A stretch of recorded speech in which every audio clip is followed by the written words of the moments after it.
C'est le début d'une nouvelle ère pour la Savoie. Suite à la fin du Conseil Savoie-Mont-Blanc, elle vient de signer 14 contrats définissant l'avenir de l'agriculture et de la filière forêt-bois du département.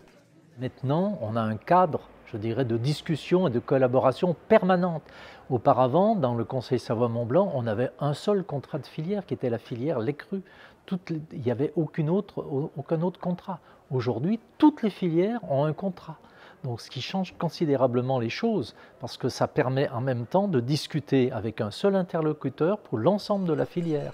18 mois de concertation avec les professionnels du secteur ont été nécessaires pour mieux structurer des filières déjà existantes, voire même en créer de nouvelles. On permet comme ça de structurer des filières qui ne l'étaient pas, y compris des toutes petites filières qu'on a regroupées dans qu'on appelle les petites productions, que ce soit les plantes aromatiques, la pêche ou des choses comme ça. Donc ça permet en même temps d'élargir notre champ d'intervention à l'ensemble des domaines agricoles et forestiers. L'une des orientations principales de ces politiques porte sur les défis de demain et l'anticipation des risques climatiques. Si la planète s'est réchauffée d'1,5 degré par rapport à l'ère pré-industrielle, la Savoie, elle, est déjà à 2,4 degrés.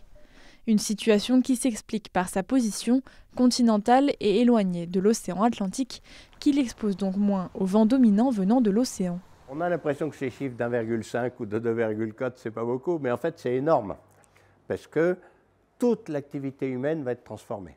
Alors vous êtes en Savoie, les glaciers des Alpes, à terme, c'est fini. Mais ça veut dire que tout le cycle de l'eau va être fini. Ça veut dire qu'il y aura des années beaucoup plus sèches et des années beaucoup plus humides. Ça veut dire qu'il y aura des canicules plus importantes.